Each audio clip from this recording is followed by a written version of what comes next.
So Venkat will try to do two things today. One is called the file handling, and the second one is called how do you handle exceptions in Python. Okay. So I think now you are aware of database connectivity. How do you connect to the database? What is a connector? What is a provider? And all those stuff. Yeah. Now in the basic Python, you will learn simple file handling. That is, you will learn how to handle text files. That's all. Okay. But generally what happens when you are working on large projects, you would have files in a different format. For example, there would be data in Excel format, or there would be data in .csv format or .json format. JSON stands for JavaScript Object Notation.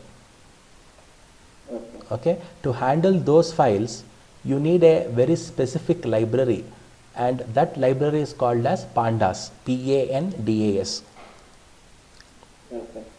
And data science actually begins with working on this Pandas library. One is the Pandas library, then the second one is called as NumPy.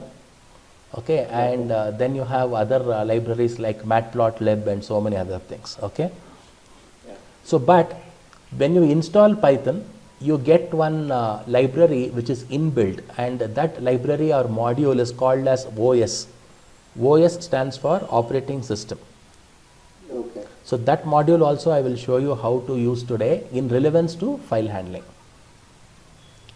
Okay, you don't have to exclusively install that module like how you did in PyMySQL, like you said pip install, that you need not have to do here. Okay. Okay, so what and all you are supposed to do in file handling. So in file handling there are again CURD operations. You already have seen CURD operations in database: create, retrieve, update and delete. The same thing you can also do with files, but in order to do that with files, you have certain functions which you have to understand, and one such function is called as a open function. See, like how you basically open the connection in the database. You say object is equal to connection, and you gave the name of the database, host name and all. Similarly here, if I have to work on a file, first I need to open a file. Okay, and every file has to work on a specific mode, which is very important. So this open function, what we are talking here, will actually take two parameters. One parameter is called as a file name, and the another parameter is called as the mode.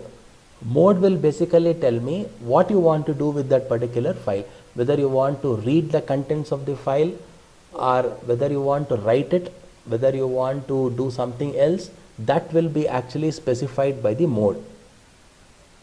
Got it? Yeah. Okay, so let's take some examples of mode here. What and all options you have got. Suppose if the mode is set to R, if you don't specify anything, it is actually set to R, it's a default value. It opens a file for reading, that's all. You basically open the file for reading purpose. That means you are able to display the contents of the file. If you open it in the A mode, it means you are basically appending it. See, you know what is the meaning of appending now. There's a lot of difference between appending and inserting. Appending is always to the last, insert can be anywhere, right? Inserting can be anywhere, like how you saw in the collection. Then W actually opens it for writing. Okay, and finally you have another mode called as X. X is to create a file itself. So I will give you some examples of this, okay, and how to make use of this. Okay, first what we'll do is we'll directly go to PyCharm now. See here, let me close this. I'll create one file for you. I'll create a text file. I'll go to new. Here you don't go to Python file, just create a file. Okay, let me call that file as, say, demo. I'll call the file as demo. Now here it is asking what type of file it is. So you can just choose it as a plain text file. So you know that text file will always have an extension .txt. So just open that file. Now you can see that the demo file has been created. Just double click on that. Now let me give some contents of this demo file. So let me type in some contents. So this is my first demo file. I am going to read this file from Python. Okay. Now this is the contents of this particular file. Now what I will do is, so let me put this in the next line. Okay. So what I am going to do is, now I am going to read this demo file from my Python program. Just like how you connected to the database and retrieve the records, same thing I am doing here. I am going to read the contents of this demo file from the Python program and display it on the output window. For that, what I will do, I will open a new program. Okay, I will call it as say program 1. The first thing is, I need to open that particular file. So how do I open the file? You just have to give the open function. Then you have to give the name of the file. So here the name of the file is demo. The name of the file is demo. Then I told you that in order to open a function, you have to specify the which mode you are opening. So let me say that since I am going to read the contents of the file, I am going to open it in the R mode. So this is the first and the foremost thing you need to understand. But always, just like how you had a connection object when you are connecting to the database, you said connection is equal to open connection. Similarly here, when you are using this open method, it's always a good practice to ensure that you associate this with a handle. So I'll say f is equal to open. So what does it mean? So f is an object which basically will have the information about that particular demo file. So we call this f in programming terms as a file handle or a file handler, whatever you call. So now once you have opened this particular file, what do I do next? I want to print the contents of this file which is called as demo. So directly I can use print function. Now when I am using this print function, I will use this file handle f, and then I can use this method called read. Use this method called read. So what is this read method doing? This read method will read the contents of this demo file one character at a time. So first it will read T, then it will read H like this. So it reads character by character at a time, and then you know that it is actually put inside the print function. So what happens, one by one character it will be reading and it will printing me the output. So let's run this program now. See, you are getting the output here. You are saying you are getting the output as this is my first demo file and I am going to read this file from Python. Okay, now this is how you basically read the contents. Suppose if I add one more line here, say something like Python is fun. Now if you execute this program, now you can see that whatever updations you have made to the file, all those updations are actually reflected in the output window. So this is a simple example of how you actually read the contents of a file. Now sometimes there would be requirement where I don't have to read the entire file, I just have to read the portion of the file. Now since read is going to read one character at a time, I can always specify how many characters I want to read.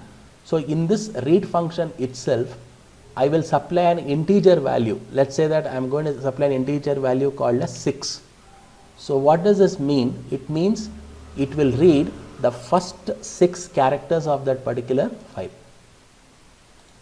So you can see that it is reading the first 6 characters of this particular file. So this is how you basically read the contents of the file. Okay.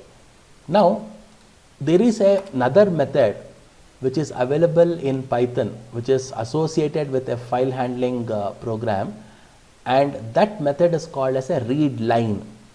So there is a difference between read line and read. Read will read character by character, but read line will read one character at a time. So what I will do now is I will just replace this with another method called read line. So when you give read line and execute this program, so you can see that the first line is read. Okay, similarly I can give another line. So you can see that the second line is read. So like this you can give consecutive lines. Probably I think you can also give the number of lines also in the read line. I haven't tried that. Let me see here if I give 2 and see what happens, whether it will read 2 lines or not. No, it doesn't read. It will only take 2 characters. Okay. So if you want to read multiple lines, then you have to probably give number of read line statements. So that is the basic difference between read and read line. Concept clear, Venkat?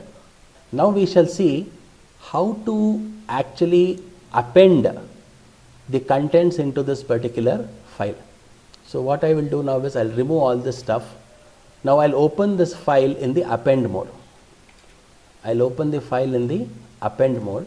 Now what I have to do, I have to add some contents to this particular file. So I'll just say f is the file handler, f.write. So write is a method which is used to write the contents into the file. So I'm going to add some contents now. So I'll just say this content is added from Python. This content is added from Python.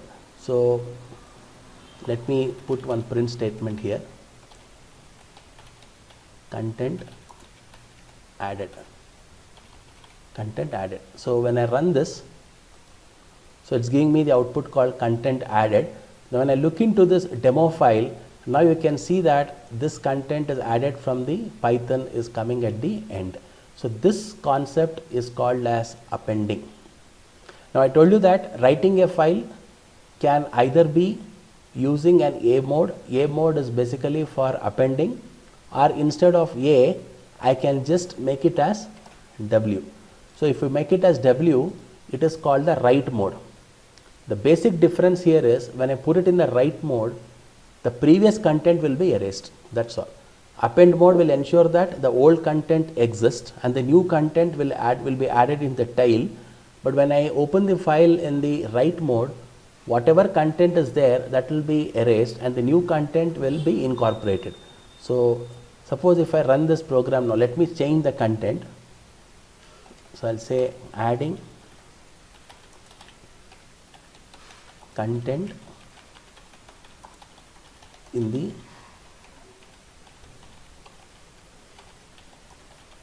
append mode, adding content in the append mode. So when I run this code now, so it says content is added. Now when you go to the demo file, now you can see that the previous content is gone and only the new content has come into the picture. So whatever content was there earlier, it will be overwritten. So that is the basic difference between the write mode and the append mode. Yeah. Now there was one more mode which I was explaining you, and that mode is called as X. What does this X is? Creates the specified file, returns an error if the file exists. See, now what I did here is I created a file in PyCharm.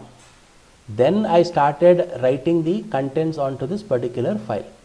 Sometimes I want to create the file in program itself. So for that I can make use of the mode called X. So what I can do here is I will create a separate file called say data, and I'll give the mode as X. So what does this mean? It will first check if there is a file called data in this particular folder. Now there is no file called data here. So that means what? It is going to create a file called data. So by chance, if there is a file called data already pre-existing, then it is going to give me an error that the file already exists. So that is the basic intention of using it in the X mode. So let's open this file called data in the X mode. So let me add some content here. I'll say adding data, okay, adding content to data file, adding content to data file. So I'll run this now. So it says content added. Now you can see that here you have found that there is a file called data which has been automatically created here. Now when I open this particular file, you can see that adding content to the data file has been inserted into this file called data. So this mode of operation is called as X mode. Yes. So what are the modes now, Venkat? Can you quickly summarize? What are the 4 modes? First one is, Read. okay. What does read do? It reads the file basically. Correct. Then, And append, if you want to add anything to the file, you use the append function. okay. And the write function, the difference is that when you write anything, it just clears existing data. Exactly. Yeah. The X is like when if you create Huh. a specific file and it checks if the file is there and it throws an error if it is already there. Got it. So this is how, see, this is a simple file handling technique what I am showing now. Okay. But actually when you are working on big data files, then we cannot use this open function and all. Okay. We have to basically make use of a specific library called as pandas. Okay. Okay. So now let's go further. So let's say that I have opened this particular file called data. I'll open this in the read mode only now.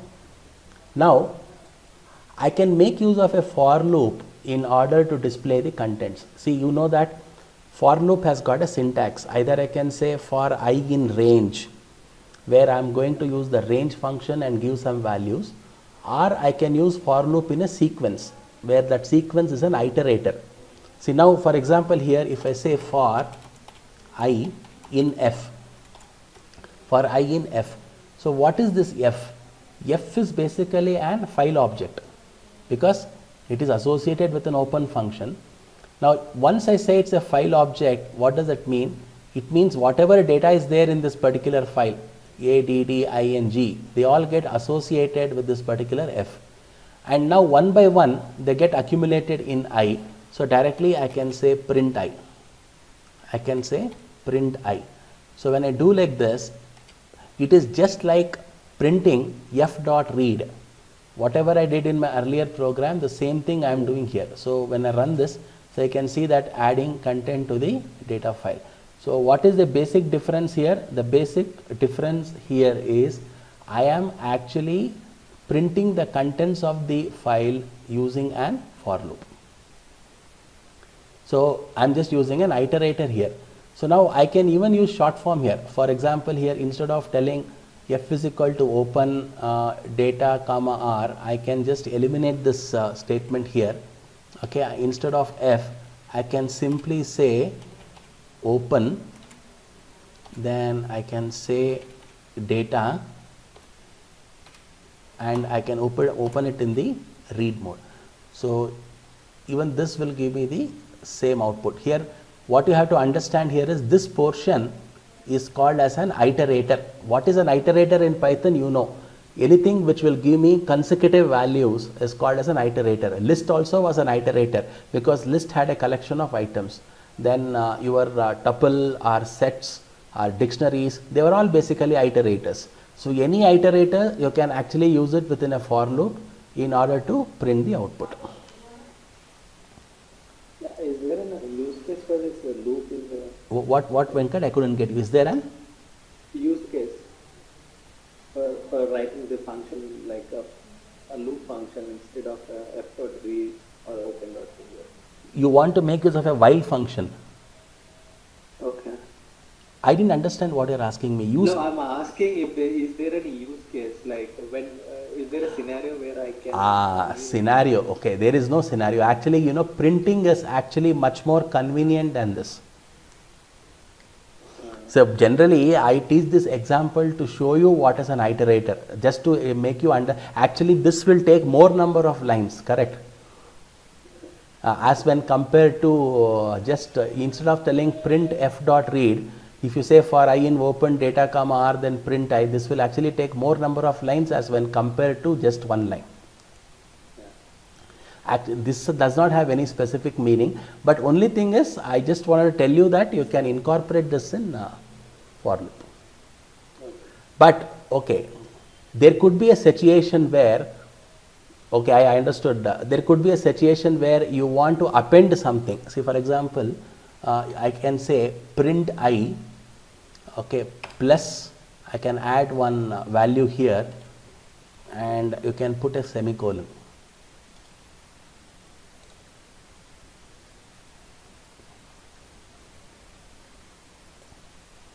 Okay, actually it is taking the entire line into scenario, adding content to the end of, adding content to the data file. At the end it is putting an semicolon, but actually I wanted that semicolon to be printed after every character in this particular file.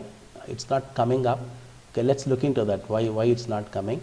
So generally what can happen is, suppose if you have a list of names, okay, and I wanted to ensure that I put one small tag after each name, then you can make use of this particular for loop. Append something at the end, which is not possible using a simple print statement. Okay. I mean, let's say that they are in a line, and then you want them to transpose into like a column or Something like that, something like that. But actually this is a very cumbersome process. You have good libraries for that to do, but you don't have to do that in classical programming. There's a library called Reshape, which will basically reshape whatever you're asking me. It will reshape your lines into columns, columns into rows. Wait, just for the transpose, they created a library. Yes. That is the beauty of Python. So they want some usability, they create a library for that. That's nice. Okay, so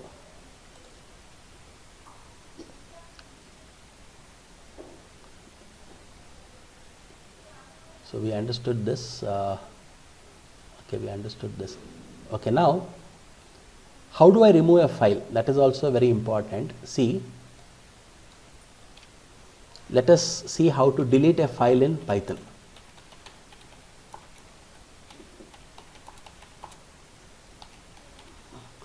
It's not in Python, delete a file using Python. Okay, so that should be correct one. Now what I'll do is I'll import one module called OS as say O. Okay, now you know that O is an alias name given for this module called OS. So as I told you earlier, your OS module need not be installed. It is automatically available when you install Python interpreter. So now what you can do using this OS module, either you can say os.remove, Okay. or you can use the alias name. You can say o.remove, and you can give the name of the file. So whichever file you want to remove. So I'll give the name of the file as data. os.o.remove data. Then here I can say print file deleted. So let's run this. So you can see that that file has got deleted.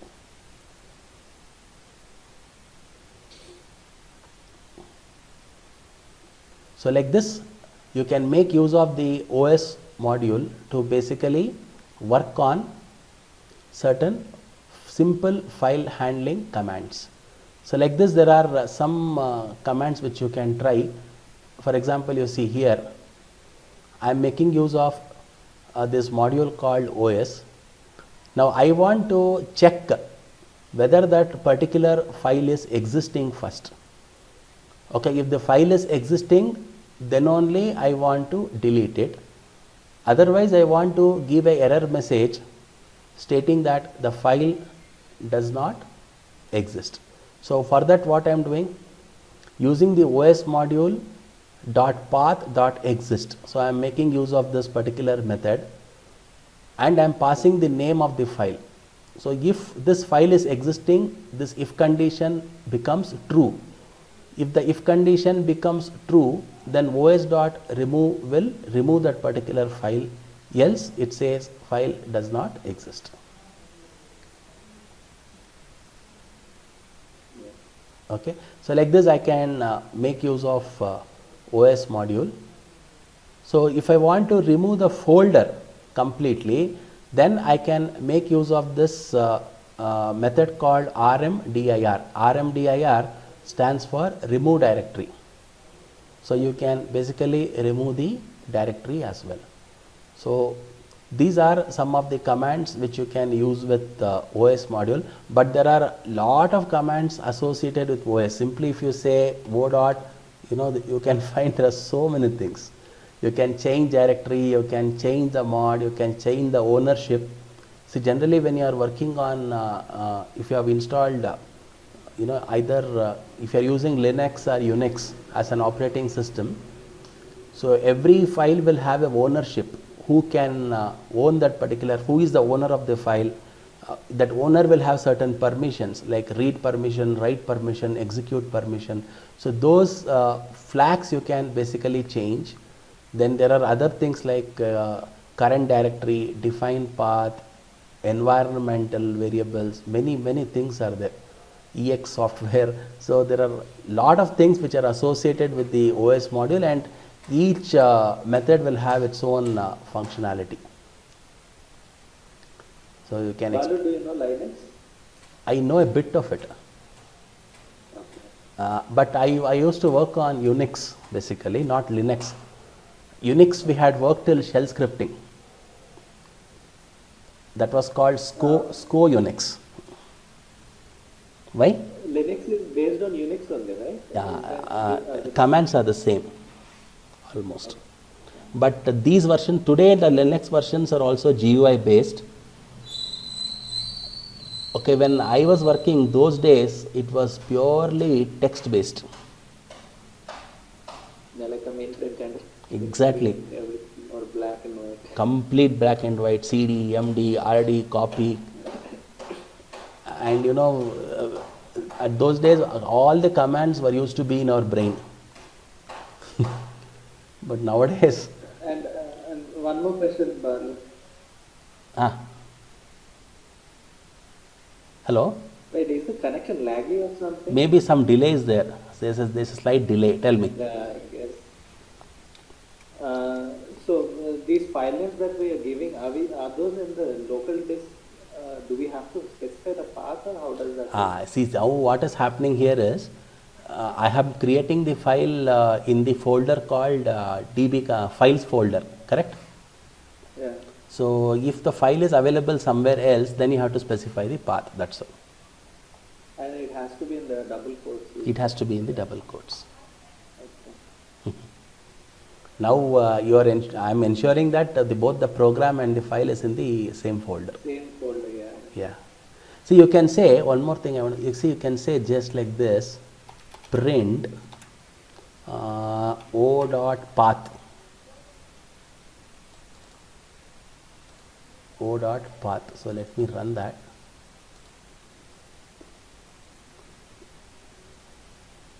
I think that remove data is. You removed it, yeah. Yeah, I removed it. Let me remove that. So it's giving me the path. See. Yeah. So you can make use of all these modules actually.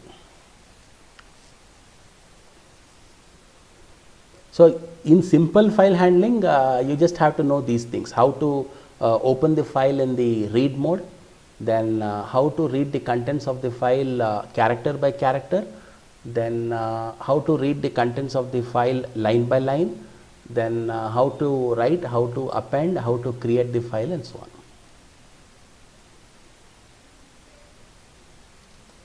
Okay.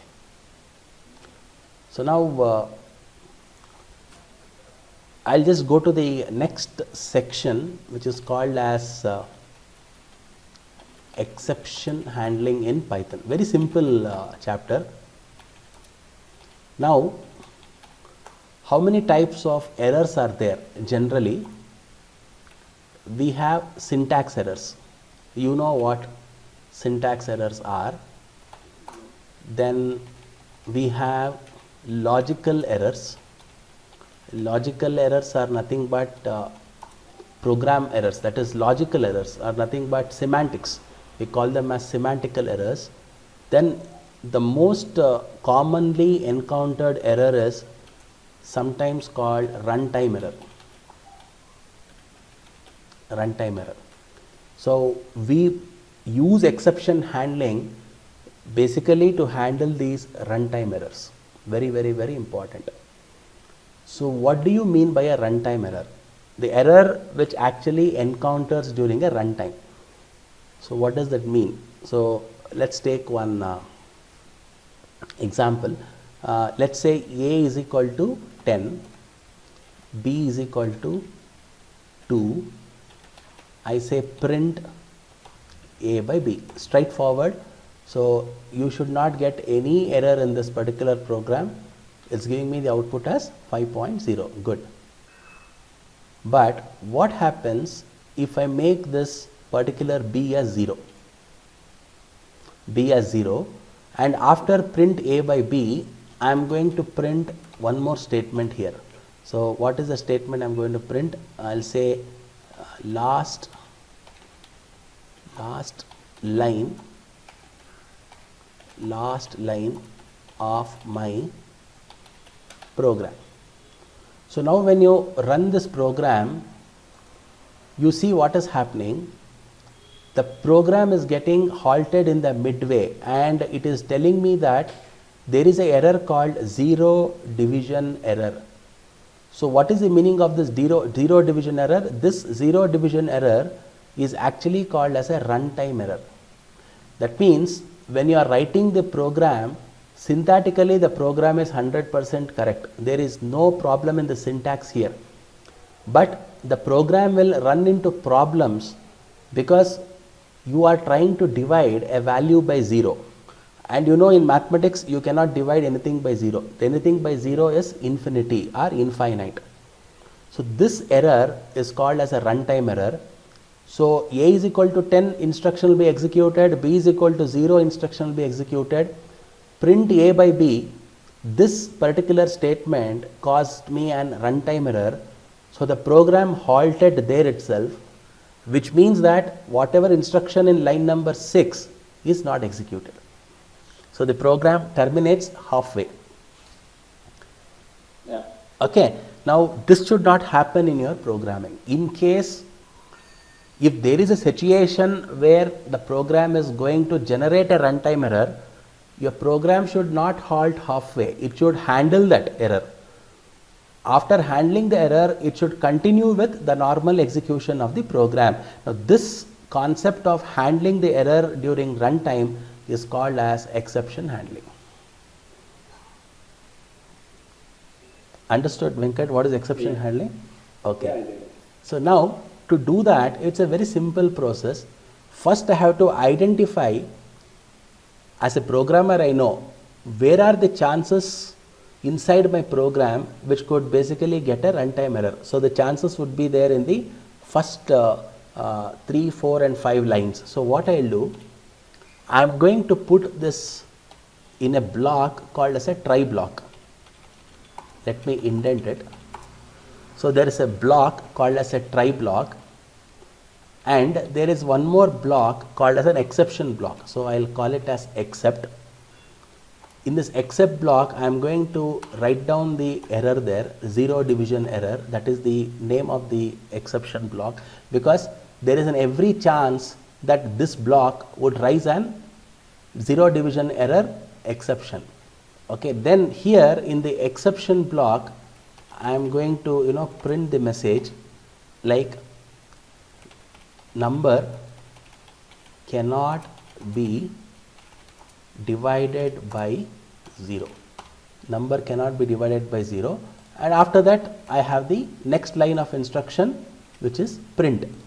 Now what you have basically done here is, you have identified a block of code which could generate an exception in the near future. Okay, and you have handled that exception now only, so that in case if the denominator goes 0, then automatically the program should not halt. It should continue to work, but giving the user some kind of a message. So when I run this code now, you can see what happens. See, it says number cannot be divided by 0. It means the exception handler is working, which means when you try to divide A by B, it will actually generate one exception. And what is the name of the exception? You saw that in the earlier program. The name of the exception was zero division error exception. Now that exception you are catching here using this block called except block. You are catching this particular exception. Now once you catch the exception, what is that you are supposed to do? You are supposed to handle it. Means what is that you are going to do once you get that exception? So you are handling the exception by printing a relevant message, and what is the relevant message? Number cannot be divided by 0. So that exception gets handled now.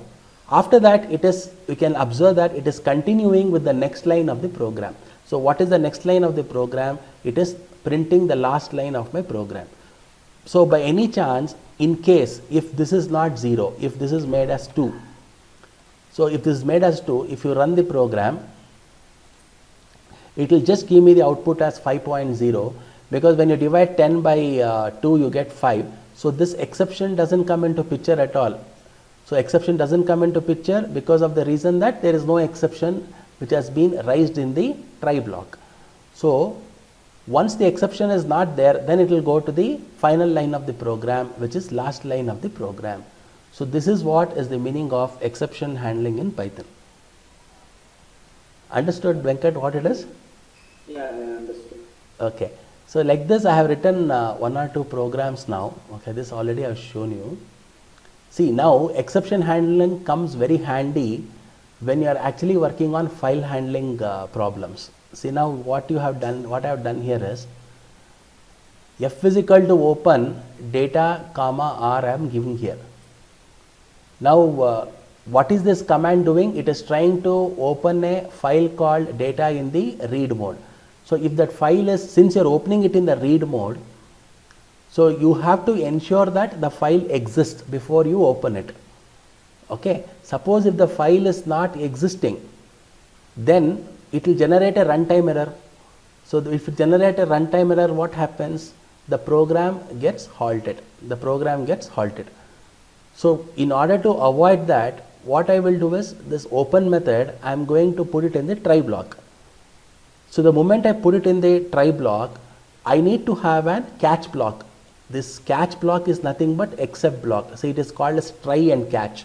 Generally, when whatever you put in the try block is actually a group of statement where there are every chances of generating an exception, and if an exception is encountered in the try block, it is going to throw one exception object. That exception object will be caught by the catch block. So in Java we call it as try catch, but in Python we call it as try and except. So in this case, file not found error is the object or the exception which the try block is going to throw if this particular file is not found. So what I are trying to do in the exception block, you are printing the message that the required file is not found. So let me run this program now. Now if you see this program, I am trying to open a file called data, but there is no file called data in the files folder. So naturally it has to raise an exception, and the exception would be file not found error, and I am handling the exception here like the required file is not found. So it says that the required file is not found, and it is going to the next instruction. But instead of that, if I try to open a file which is already existing, let's say that demo file is already existing. Now when I run this, so you can see that it will directly go to the next instruction because there are no exceptions in this particular open. So naturally it is going to the last instruction of the program. So this concept of handling runtime error is called as exception handling mechanism in Python. Clear. Clear? So that's it. So file handling and exception handling I wanted to teach you today. So I have covered that. Actually there are so many different kinds of exceptions, Venkat, you can just go through that. Okay? Yeah, I'll go through the Python docs and see. There are hundreds of exceptions, okay? I just gave, but this is the basic syntax. Okay. So it's the developer or the programmer who should be aware of when to catch these exceptions and then use the try and except block coding. Exactly. Okay.